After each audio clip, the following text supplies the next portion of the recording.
Grow Great is a city government leadership podcast with Lisa Norris and me, Randy Cantrell. Each week we share insights, experiences, and wisdom to help you and your leadership grow great. Our website is growgreat.com.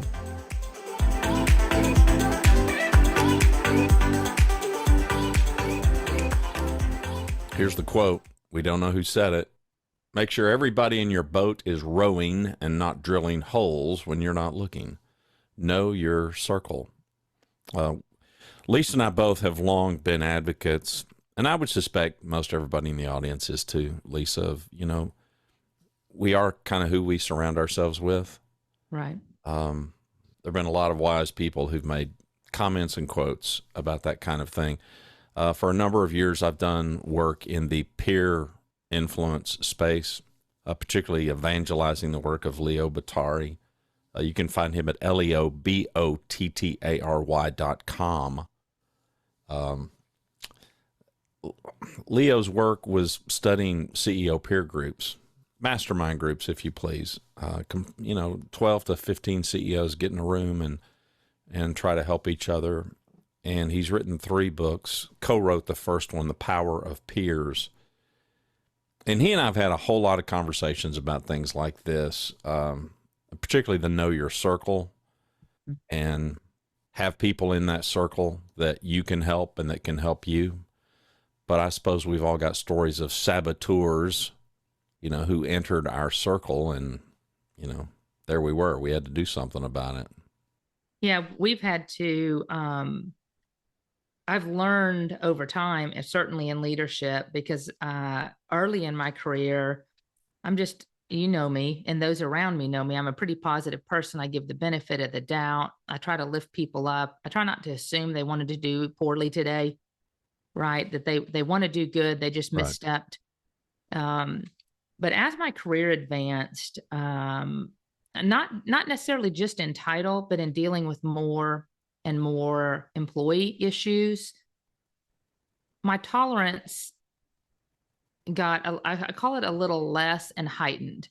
I became aware quickly of those that wanted to change and had a genuine heart, and those that just nod and say, yes, ma'am, and then go back right out your door and do the exact same thing again. And they're in your office a couple months later. I didn't have anybody that was just blatantly every day. I can say that over my career. But I've had plenty, and sometimes more than one at the same time, as a leader, where you suspect, but you aren't 100% sure. You suspect based on the attitude, based on how they say things, how they word things, if you're watchful, who they hang out with.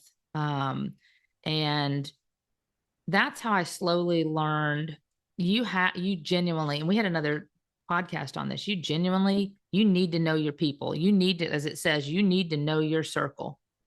And you need to trust when there's smoke, you need to investigate it. When they say that when there's smoke, there's fire, you have got to dive in. It doesn't mean you assume what that person brings to you is fact, but you should definitely not let it slide. You should just, I always say, inspect what you expect. Mm-hmm. So go inspect, check with people. How's it going? You taught me when we first began work together about the one-on-ones. Just take 15 minutes and ask one question. And it doesn't have to be targeted about somebody. My question was, what's preventing us from doing raving fan service? Very neutral. Raving fan service is our motto on our service philosophy, to go above and beyond 110% in every interaction. So you give your customers more than they expected. And so when I would ask that question, and they know it's a safe environment, which is part 2 of this, mm-hmm. They know I'm not going to go to the next person and go, well, Joe Blow said that I don't do that. But it was very interesting when you ask that question, how the same problem surfaces more than once. If they're willing to trust you, and the sabotagers, or the ones drilling the holes, think it's peachy. It's everybody. It's either really good and there's no issues, or it's everybody else that's causing problems, and they'll throw them under the bus in a second. And as I went through leadership over time, I learned to watch for those red flags, make notes. That those are times that I've learned to document the conversations, investigate it, and kind of put a note in my drawer per se, Yeah.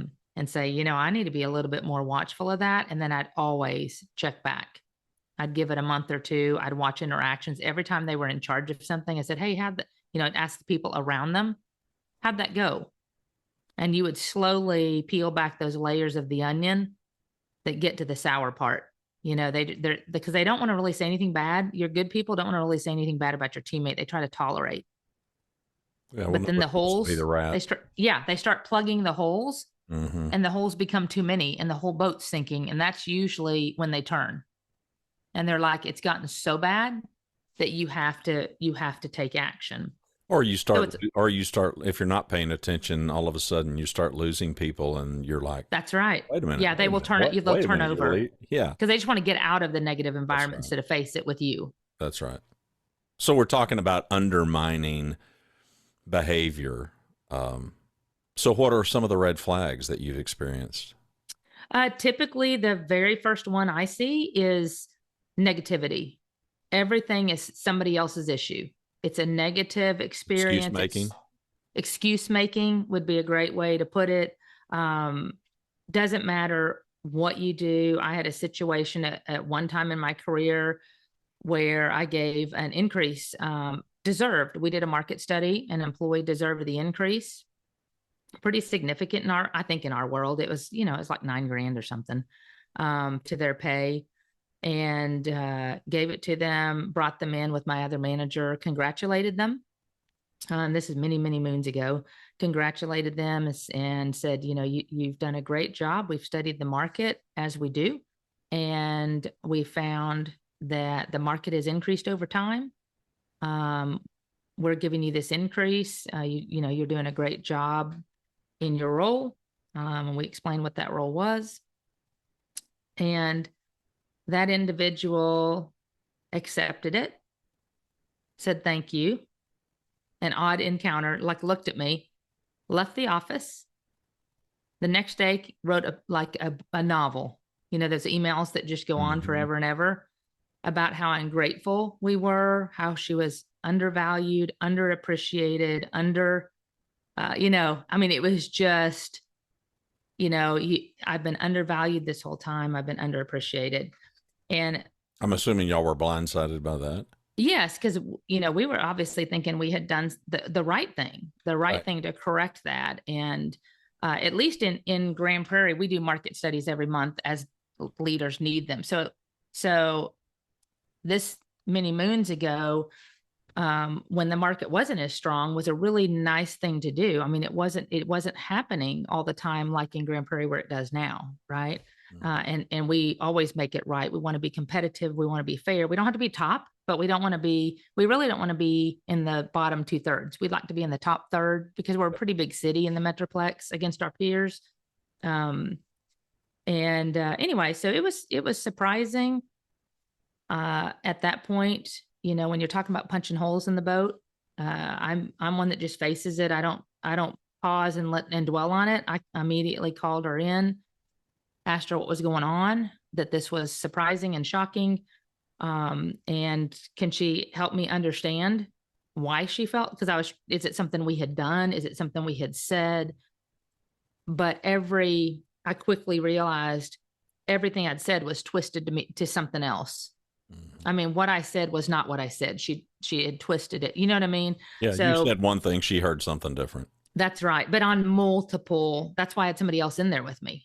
Yeah. It was kind of a protective, as they say, a CYA. Course.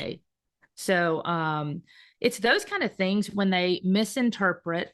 Sometimes, I don't know about the listeners, sometimes in my career, I had people that literally just blatantly ignored an order. You'd tell them to do something, right, and they go do what they want to, and then they give you a reason why. I've had people when I said, if you need to go to counsel, talk to me. I've had people go directly to counsel, have their own conversation, and then tell me, and gave the wrong information.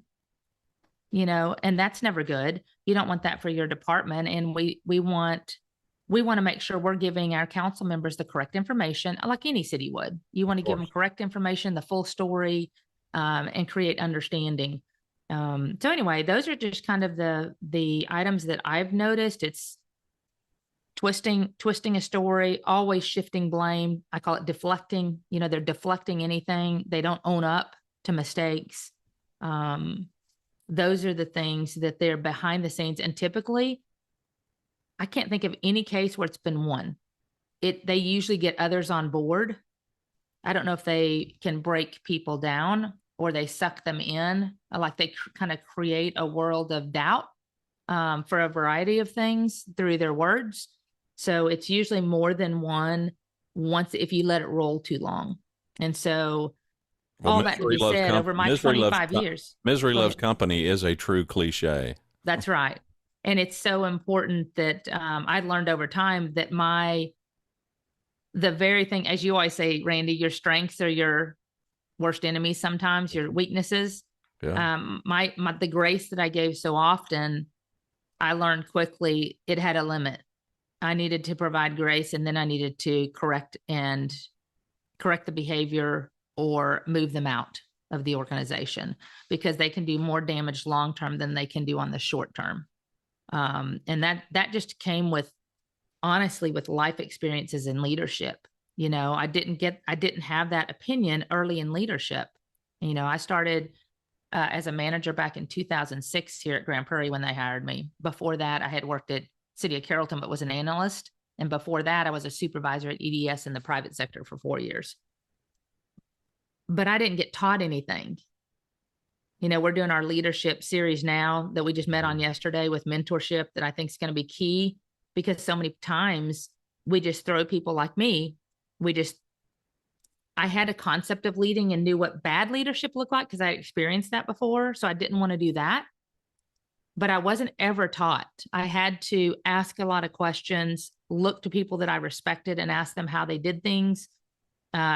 Look to people like you, like my former boss, like Cheryl, people that you respect that can lend wisdom. That's how I have learned over time my way of leading. And it's because you guys allow it. You don't tell us how to do it. You ask questions, which leads us to our answer of what feels right for us in our situation. But I think a lot of us just got thrown into the deep end of the pool. I think that's how it rolls typically. Yeah, I mean, we're so, especially in city government, I think every listener is like, yeah, it's like, we call it managed chaos. I mean, you're running 90 to nothing, task list 200 deep. I mean, literally, right. Like 4 pages deep of things we need to get done. You can't get anything done that you had planned in the day because of interruptions, of new projects, of a crisis. But you plan and you try to strategically move through those a little at a time, right? I mean, those are the things. So honestly, there's very little time to teach. You're like, okay, I need you to go do. We'll train you on the basics. Ask any questions, because, you know, and we try to, like, we have checklists in HR for our staff of the basics to teach them how to use the system, how to log in, how to do these certain actions. We have that kind of stuff. Sure. We call them SOPs like most, but how to lead, we taught the how-tos, how to purchase something, how to do an RFP. Right. But we didn't say, here's how you lead really well. Right. So we're trying to do more of that now, to really get into the soft skills of leadership and what that looks like from a mentorship standpoint, through challenging thought, the things that are critical, but often untaught. Well, I hope, and we of course hope that the podcast is some small catalyst for city government, no matter where you are in city government in the United States. You know, to understand, yes, we've all got a lot of work that the work product has got to be accomplished, no question. Mm-hmm. Mm-hmm. But along with that, can we pull along side by side some methodology where we are giving purposeful intent to growing people? Mm-hmm. Because none of us are going to be in our roles forever. But for me, there's a bigger elephant in the room, and that is just the human potential that's being wasted. Yeah. You know, the people that we have on our teams who could accomplish so much more if we could just help them get whatever's impeding them out of the way, and in some cases help them get out of their own way. Yes. Not because they're stupid, not because they're idiots, just because, to your point, they haven't been exposed to it. They haven't learned it, and And so, it's really so many, difficult to learn it. It's difficult to learn anything on your own that's right. And by so many yourself. times, if you think about your cities where you're at for our listeners and the culture, every city's got a different culture. Every city's got something different that's important to them. Maybe the same, like I'm sure service is high on everybody's list in city because that's what our business is. Service to the citizen, service to one another, right? We want our community to thrive. We want a strong council that supports staff. We Right. all want those things that are common. But you do have a culture that exists, and you've got to figure out. I think that's the first question here. I think it has to start at the top. Now, we can each, as directors, as managers, as supervisors within our team unit, try to make a culture in that small unit that is successful. But if it rolls up and is not the same culture citywide, there's going to be a disconnect. They're going to say, wait, you're saying one thing, but I'm seeing this. Why is that different? And I'm fortunate, everything we do in Grand Prairie, and I know so many cities around us are great like us. And you have that leadership from the top that supports everything you're doing, that invests in their people, that want success. And then council often reflects that. We hold each other accountable. We hold our council accountable. We try to explain and help them understand what we're doing and why we're doing it when questions come up. They respect staff, so we're in a fortunate place. And then ultimately, it teaches staff to then know their staff and create the same environment. And it's never going to be 100%. You're always going to have an outlier. There's always going to be a group that is challenged, that has its challenges, or challenges become apparent, right, over time. I've just learned sometimes it takes one person to disrupt, to be a disruptor. And you've got to notice and recognize them. Sitting in your own little world and not paying attention is going to be destructive, because especially if you have one and it becomes two and then three, and then your good ones leave, now a vast majority are poor performers and punching the holes in your boat, and you're going to sink. I mean, it's inevitable. So you've got to manage and control that, and know, like it said, know your circle, know who's drilling the holes and not rowing to get you where you need to go. Yeah, and I'm thinking of two populations of hole drillers. You've got those people that are, I'll just, for lack of a better word, call them staffers. And then you got a leader. And the leader who's drilling holes is infinitely more dangerous, simply because they have some power and authority. Mm-hmm. And so you could have a team of people that are very capable of being superior, but they are burdened with the tyranny of this person who is the saboteur, who's constantly undermining. This is a dated reference, but Eddie Haskelling it. If you watch Leave It to Beaver, he's just nice and polite to Beaver's mom, right? And he's just, oh yes, Mrs. Cleaver, meanwhile he's just mean as a rattlesnake once he leaves the back door. And, there's going to be people going, leave it to Beaver. Yeah. Well, you're dating yourself, Randy. I always date myself. Like it's not hard to date myself. But we know the type, the hypocrite is what it amounts to. The person that says one thing just to get out of this meeting or this situation and just end the conversation. And then they're going to go on, they're going to do what they want to do, kind of a thing. There was another quote. We'll shoehorn this one in here, that you and I were noodling around with. Mm-hmm. In addition to this one, that I think speaks more to the leadership part of things. A wise man once said, be careful who you let on your ship, because some people will sink the whole ship just because they can't be the captain. And in my experience, I have found that the leader, the person who has some degree of authority, some degree of power, but they want more. Mm-hmm. And they may or may not agree with what goes on or how it ought to be done. And so, they salute, but then once they leave after they've saluted, they ain't doing it. They ain't No, and doing it, and then they're corrupting their entire team, which is why it's particularly for me insidious. And I wanted to be very quick to spot anybody who had, particularly who had power over other people. And if they were going to drill holes, man, I needed to spot it really, really quickly. I didn't have any reservations about kicking them off the boat, and I yeah. still don't. And it's interesting because I'd really be interested, and I know we don't hear from all our listeners. We know that they are out there and listening, but I'd really be interested in their experiences. I hope some of them would write in, because the challenge with the one you just said, with the one that is punching those holes and saluting because they're not, the captain, they can be some of the most destructive outliers that you have because they undermine authority at every turn, and you often don't hear about it until later. In my experience, when I've had those, I never have found all the damage till they're gone, because they somehow gain influence and control over people where they are afraid, almost afraid of them, because it's usually manipulative. Well, It is, intimidation. yeah, it's manipulative, it's intimidation, it's they feel that they've got power, that if they say something, they're going to make that person look bad and turn it on them. So they're afraid to be brought into the battle and then not be believed. And I've had that before. Man, those are some of the most destructive, because they never see your way.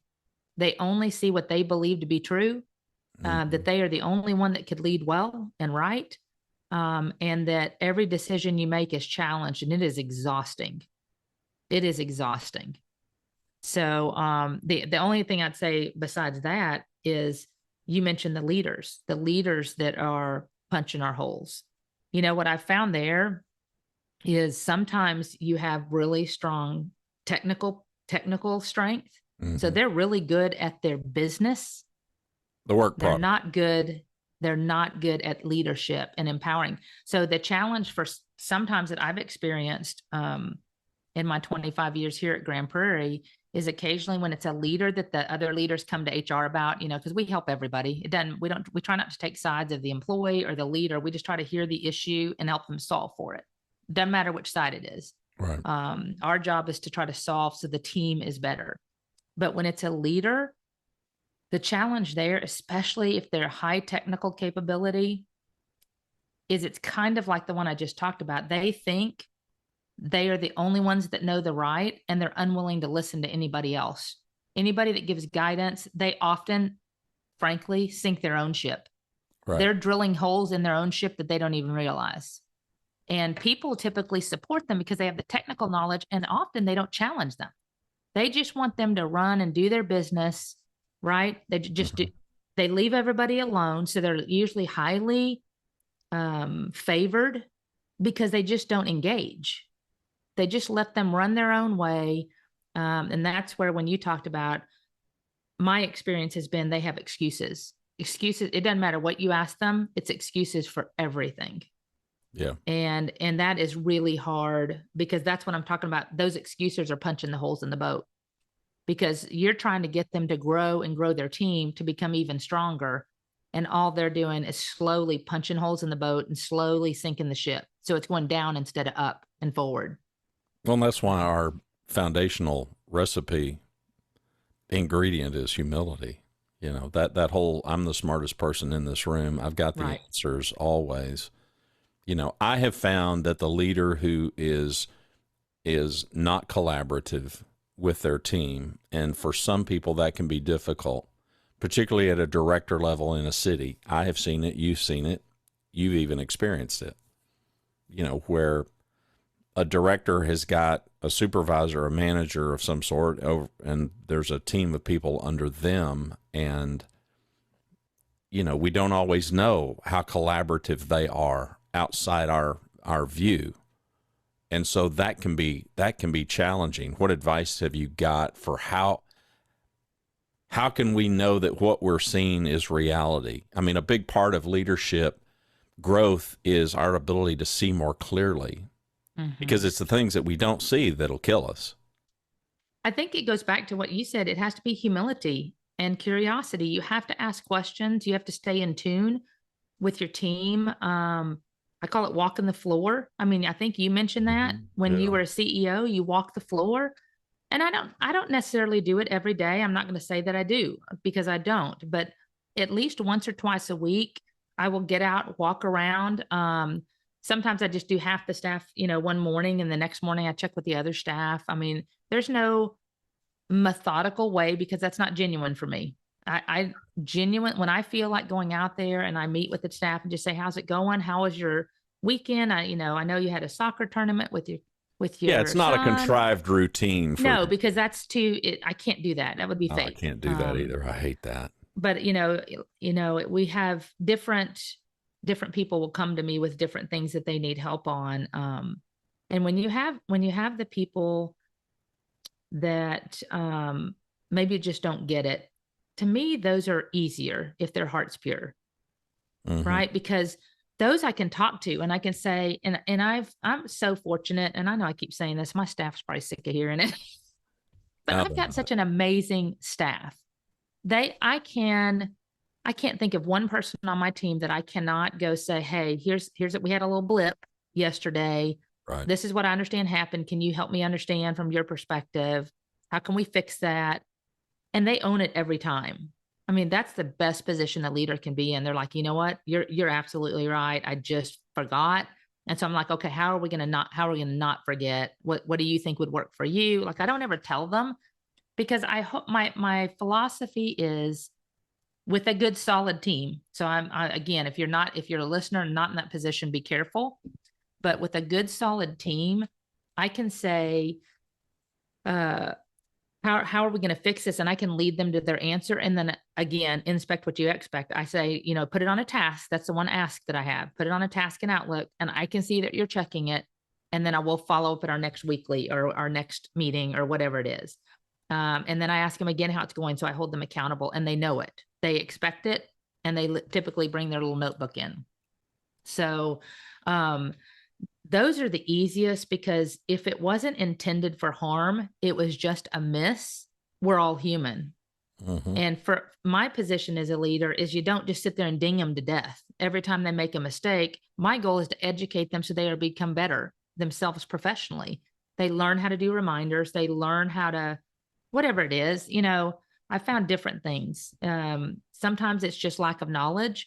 Many times on our staff, we move so fast. It has been the transition of somebody coming into the job. We just came across an issue this week where we've had two individuals that have been in the position a while, but the transition when the other person took over, and it's been several years ago, didn't realize the impact of this certain form that we had to do.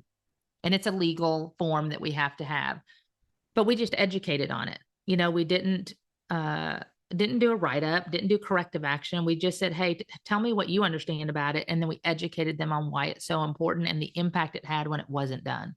And that's so easy to do and keeps the relationships positive and keeps it safe.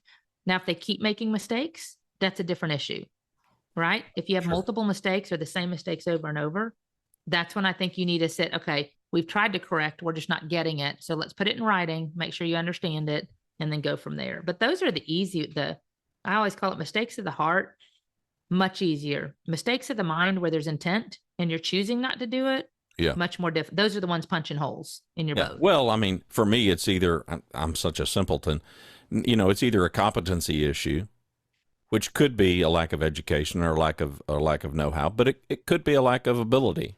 It Right. just could. It could We've be. encountered that. But for me, the real killer is a lack of willingness. You know, That's right. yeah, I'm yes, ma'am, but then behind your back, I'm just like, there's no way I'm doing that. Kind of a thing.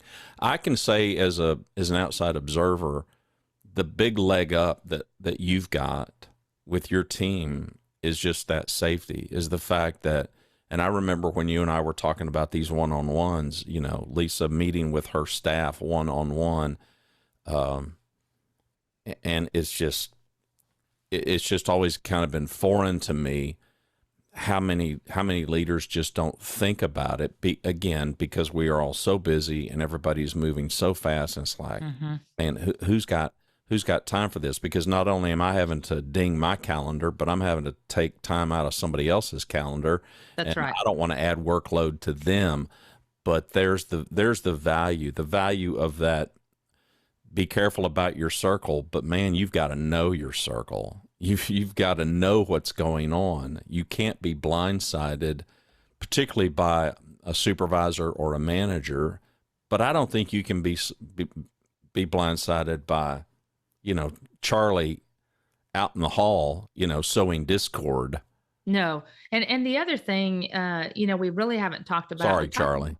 no, no, we talked about our teams, the leaders and our teams and the leaders and their teams. What we haven't really talked about is across the organization, your peers that you're working with that could be sabotaging the leadership team as a whole, or and I haven't so much had that here, but when I was private sector back in the day, they're so big they can hide, right? We were in an organization of 75,000 employees in international, global. Um, and I was very young. I mean, I'm newly married, and probably I'm trying to think back when that would be. I was probably 20 to 24-ish. Mm-hmm. And they put me in a supervisory role right off the bat. Never supervised, right out of college, you know. Deep into the pool. Yep, deep into the pool. And I just remember a guy at that time that kept coming in completely disheveled, smelling of alcohol every day, unkept, shirt untucked, in a suit. I mean, very obvious. You know how they slept in it and it's all wrinkled? Second week on the job. Yeah, second week on the job. And I remember there, I tried to talk to my manager, and I remember him looking at me, and I said, "Hey, I just need guidance on how to best handle this here. It's second week, so I don't even know that. I don't even know that it was. Well, I'm not going to say who it was, but anyway, it was. I remember him while I'm trying to do this. It's a major problem because if you're under the influence of any kind of substance and you're trying to do work, and we worked in benefits risk, this is people's benefits, right? That you can really screw up their life insurance, their medical, their dental, all that good stuff. And I know that's not huge compared to like fire or police, but this is private sector. So bottom line is, while I'm trying to talk to him about this problem, he's practicing his golf swing in front of me, not even making eye contact. He's swinging, and I would say something, and he's like, "Okay, say that again. I'm sorry, I wasn't focused." And so I'd tell it again, and he just absolutely no care in the world for what I was coming to him about. So I'm like, okay. So I called HR, as a good person would do. At least I knew enough about that, right? I asked people around me, who do we call? And they gave me a number. Here and study this guy's golf swing. Yeah. And they're like, terminate him. You have enough evidence. And I'm like, okay, so how do I do that? You got to remember, I'm 2 weeks on my first major job. It's funny. Can y'all walk me through this? Yeah. So anyway, but I did, and he was like, it was just one of those. I'm like, you smell of alcohol every day. So you terminated him right there? I terminated him, okay, and it was funny. Let's hear how this goes. Yeah. So he was in his suit, his white shirt I remember it, gray suit, white shirt untucked, looked like he'd slept in it, hair hadn't been combed. And I said, I'm not sure how long this has been going on, but I encourage you to get help. And unfortunately, we can't continue your employment. He goes, yeah, nobody's even ever told me about it. I've gotten worse and worse. I mean, he was just so brutally honest. And he was like, I've been doing this for years. Like, sometimes I don't even show up till noon. But he said, but you seem to recognize. So I was trying to come in on time at least. I was like, oh God, but he knew, and it was just allowed. So talk about punching holes in the boat. Right. The managers, if it had been going on that long, and he was clear, I mean, I'm not going to tell you who it was. This is an organization that at the time, as a female, I had to wear only dark suits, hose, and closed-toed shoes. You couldn't wear color. It was either blue, navy or black. Oh yeah, I remember the dress code very well. The men could not have hair touching their collars, no facial hair, Right. well kept, all suits. This was not. Well, Perot did get his start at IBM, so There you go. came by it honest. It was only white shirts, and yeah. That's right. So, all of that to be said, he, how terrible is that the employee knew people weren't watching and holding him accountable, and his behavior worsened. I mean, he could have had an accident. It could have been devastating for his family. Married guy. Well, and here's the big shame. I mean, here's what pops in my head first is the way that we have defined leadership as a focus on others and doing for others what they can't do for themselves. I mean, man, how sad. Yeah. How sad. I mean, we can judge this fella all we want. We can laugh at his behavior and his appearance, but what if a leader could have served him and could have helped this guy? Could have gotten him some help. Yeah, I mean, because he just that's continued to spiral. An absolute loss of humanity because nobody's paying attention. Yeah. So many times, just knowing, beyond just the punching holes in the boat, the thing that I've learned, my lesson learned is that, like I mentioned earlier, the grace I give grace a long time. I remember when you and I were talking when we first met, and if you have, any kind of personnel issue, whether it was my department, a different department, it was always like, well, is there a reason we should keep going? Kind of, is there a reason you want to keep correcting and and it was always my hope that I could influence change so that they would become better. Right. You talk about serving others. It was a genuine heart. I wanted them to recognize what they were causing themselves and what they were causing to their teams and hopefully become better. And unfortunately, 9 times out of 10, they just continue to be destructive because they're not humble. They don't believe that your heart is pure and that you're trying to help them. They believe you're just a leader trying to be destructive and doesn't see the value. And I've had a few success stories that are amazing where people did take that, and to see the transformation of a person that genuinely says, you know what, you're right, and I want to be better, is absolutely the best feeling in the world. Because you actually, if your heart is genuine to help them and their heart is genuine to want to be fixed, want to be improved, want to be better, right? I shouldn't say fixed. That was not a good choice of words, but want to be better. We know what you meant. Man, I've seen them absolutely bloom and soar to a whole new level. But your heart has to be right to do that. You can't say one thing and then do something different, because your actions, they are going to see it, and they're going to see right through you if it's not genuine. Have you ever had a successful conversion, we'll call it, been able to convert somebody who was a saboteur, who had a high degree of unwillingness? Have you ever been able to convert a person like that over an extended period of time? Or, yes. Okay. Yes. Tell me more. Yes. So, because in my experience, let me preface, because in my experience, conversion happens more quickly than not. And in my experience, which is obviously different from yours, doesn't happen. The more I hold out hope, and the more, man, I hope they'll see it. I hope they'll see it. They just don't see it. The people who see it, for me, in my experience, right. I was able to confront them. I was able to present this. I was able to get some understanding and show them what they were doing, and show them this is not going to be acceptable, and this is how this is going to end unless you decide to do something different. Well, those conversions happen then, right, or shortly after that, or in my experience, they don't happen. Right. So just giving it more time, which I know is what a lot of us think. Well, I just need to give it more time. I've never found that has never ever worked for me, not a single time. Yeah. So for me, it's 9 times out of 10. Like I said, 9 times out of 10, it's not going to work, because the saboteurs don't have humility. Right. All right.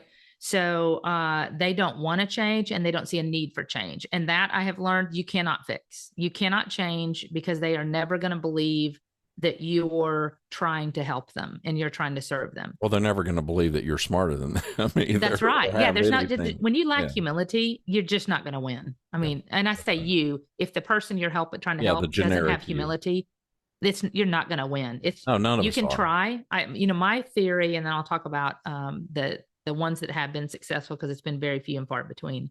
But my theory is, if they want to change and they have a willing heart, like you said, willingness is huge. Without it, it's not going to work.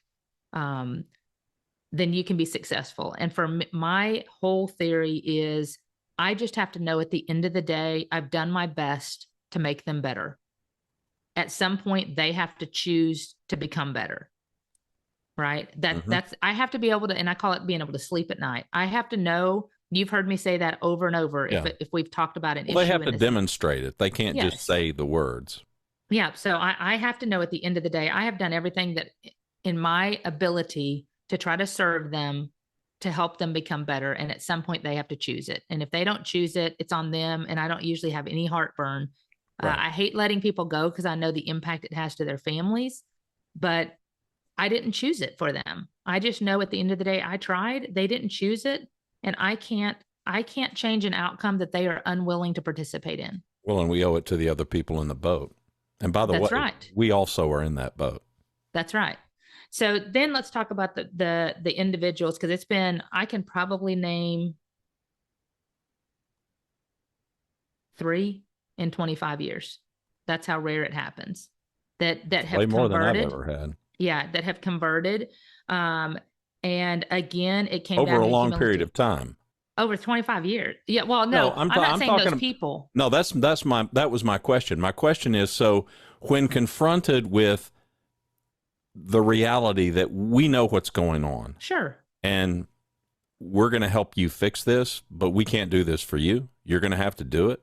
You've got to stop drilling these holes, and we've got to shore this up. Yeah. And I'm not going to put up with the continuing sabotaging behavior. Right. I'm talking about once you start down that course and you continue to deliver the sermon and you continue to give grace and you continue to give grace and nothing changes. They don't change, but you're still holding out hope that it'll work out. So maybe you misunderstood. That's what I'm talking about. I have never, because initially, come on, all of us as younger leaders, and I don't mean by age, but I mean by experience. Come on, we're trying to figure this out. And those of us that are pretty compassionate and empathetic, yeah, we don't want to just immediately jump for the axe and off with your head. Yeah.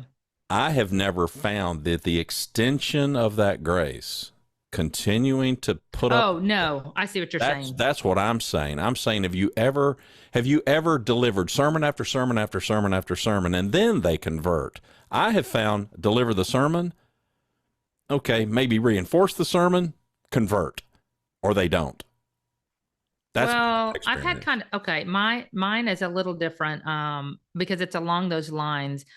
My sermon has always been the same pretty much, but I had to grow. If anybody that's been listening to this podcast over the last year, there are moments in my career I had to grow and shift, right? Sure. And learn more on my leadership, right. How to make it better, how to connect, how to be more, I've always been empathetic and compassionate, but I would say to your grace issue, I do give grace. I do tell the story that I continue to communicate that same story. Usually the turning point becomes at the point you have to correct the behavior. I call it substantial correction. When there's a substantial corrective measure, in other words, it is, you need to get on the bus or you need to get off the bus. Yeah, and that's what I mean by the confrontation. But once you have that confrontation, this is where the few and far between, most of them do not succeed. And that's my 9 times out of 10. But the one that says, gotcha. You know what? You're right. I don't agree with everything, but I agree in principle with what you're saying. And I want to be better. And then we talk about, okay, what does that look like? What does that mean to me? What does that mean to you? And here's what I must have moving forward. And those that have the willingness to change, and I call it cleaning the slate. I'm not holding everything that we've talked about against them. Right. In the past, we clean the slate and we move forward. And then I just educate, talk to them when they have a challenge. I said, come in and ask me, let's figure out how to deal with it together. And that trust is established, that I'm really not because usually it's walking on eggshells, right? Any of us, if you've Right. ever had to counsel somebody, probably they've said something to the effect, I feel like I'm walking on eggshells. And I Hmm. always say, you kind of are. You kind of are, but this Yeah. is through trust. And we're not looking for a reason to fire you. Don't give us one. Do the best you can every day, ask questions, do a good job, be honest, be on time, the things that are within your control, and the rest will come, Right. because we're very fortunate in Grand Prairie to have really good leaders that we don't look for the bad in people, we look for the good in them. And we assume everybody comes in every day wanting to do a good job and that they might just have a little blip, and we have to correct and help them see the light and keep moving forward, right? Yep. But those are the moments that when you were saying the duration, I was thinking it's not just an instant, I'm going to do better, and they switch gears and they're terrific all of a sudden. No, I didn't mean But that. I it's just a meant you and I both know. constant reminder. Yeah, no, that's not what I meant. I know that there are leaders who struggle with getting to that point of actually making a decision. Right. Maybe their heart, their gut is telling them, I really need to do something with this person. But maybe it's our own failings as leaders. We don't want to. I don't want the confrontation. I don't want to have that difficult conversation. It's very typical for us as humans to not want the confrontation. I guess here's some of my parting shots, and I'll let you close the show. Don't think of it. I use that word because we all get it. Right. But for me, it's not that. For me, it's the drunk employee who comes into your office disheveled, practicing a golf swing while you're trying to talk to the guy, and it ends up he blows his career up. Nobody blew his career up but him. But I do wonder if this had gone on for an extended period of time, what leadership could have done. Right. Somebody saw something in this guy to give him a job. Somebody saw something in a big successful company to hire this guy. He had something. He had enough to get the job.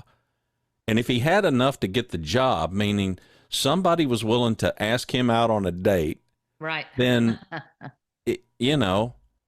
I have a hard time getting past the fact that leadership let him down. He let himself down, no question. I'm not owning his actions, but in our ability as leaders to do for others what they can't do for themselves, he was failed. He was absolutely, by the time it got to you, too late. Right. But, I think of it in those terms. I also think of the other people on the boat that we must protect. Yeah. We cannot lose our team. We cannot lose our organization. We've just got to be better than that. We can't let one person sink the ship. We can't let one or two people sink the boat.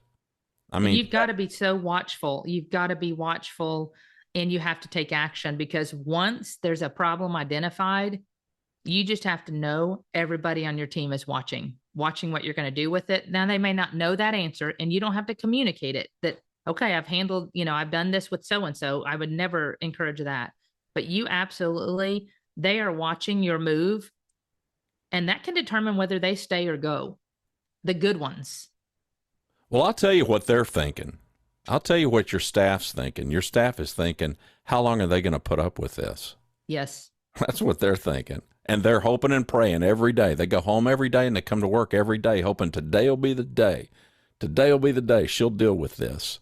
Right. And they're let down every time you don't, because they just want to do good work. That's right. Truth. Absolute That's truth. right. I learned a long time ago. I started having stand-up meetings. This is how much of a noticer I am, because body language means a whole lot. Right. And it dawned on me one day, you know what people do when they get in an elevator, right? Everybody stares at their shoes, right? Right. So I started having these little stand-up meetings with managers and their staff. And it's just kind of interesting to watch the supervisor and watch their people. And I could notice almost invariably, I'm not saying don't run with this as a Right. hard, fast rule, people, Right. but it worked for me. You start bringing up stuff that you might suspect, like we started out this show.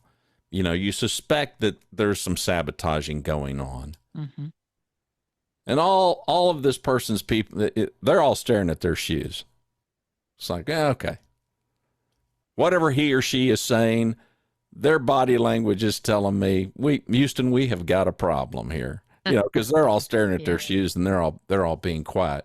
So yes, we absolutely we have to know, but we owe it to the people who have a high degree of willingness to get the saboteurs out, because you will lose them and you Yeah, will find it very difficult to replace them. And if you do replace them very quickly, the new employee who is a high performer will quickly know what you don't if you're not that's paying right. attention, and they won't put up with it either. The staff always learns first. Oh, They of always course. see it first because Yeah. they're working with them.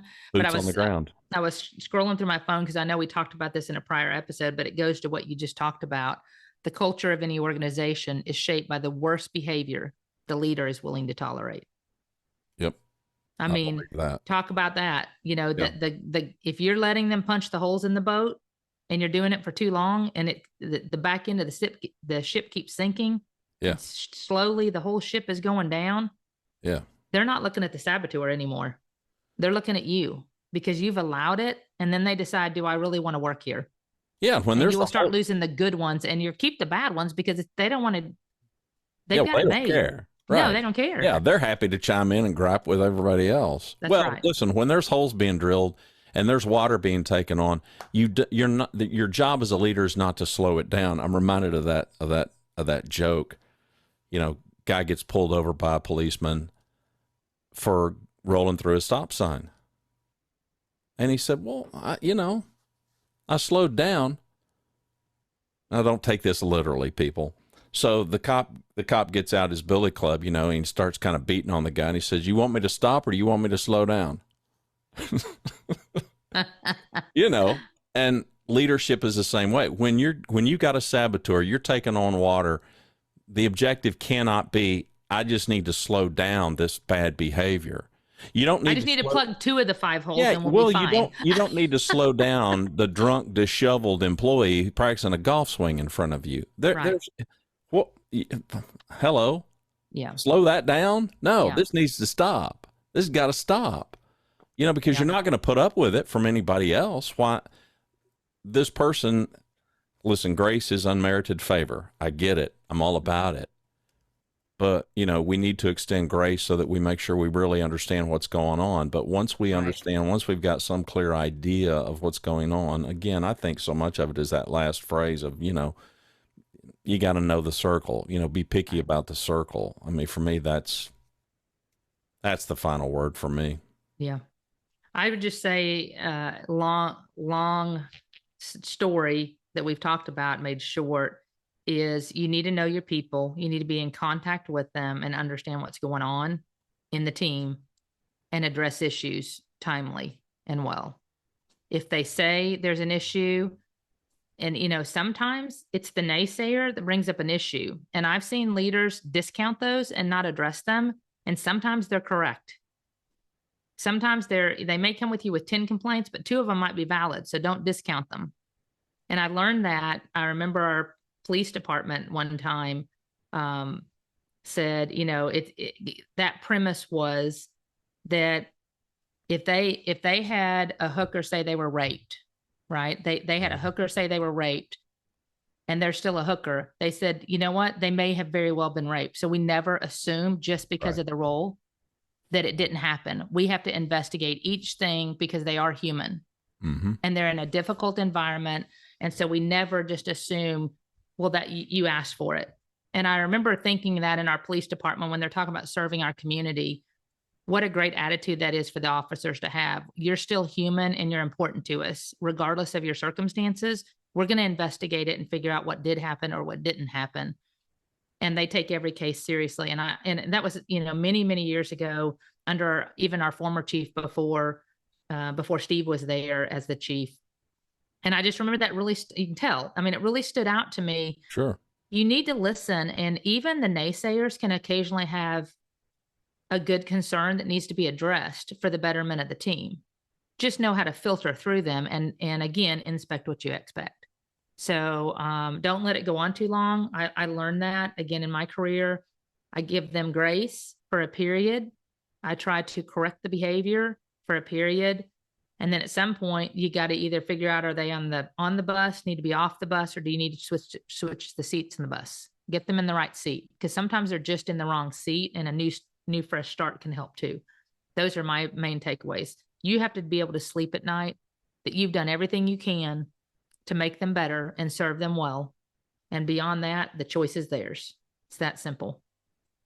Yep. Let me tease next week's episode. We're going to be talking to Ben Thatcher, city manager of the city of Bernie, down in the hill country in Texas. Ben's got the whole family's in city government, it seems like. Anyway, he'll tell us. We were going through the names. I was like, what about this one? He goes, oh, yeah, that's a city attorney. What about this one? Oh, yeah, he's the assistant. Yeah. So it's going to be good to have Ben on the show. So make sure that you tune in. We appreciate you. Well, hope you'll subscribe to the podcast and tell a friend. Thanks for watching and listening to Grow Great, a city government leadership podcast. For Lisa Norris, I'm Randy Cantrell. Be well, do good, grow great. The website is growgreat.com.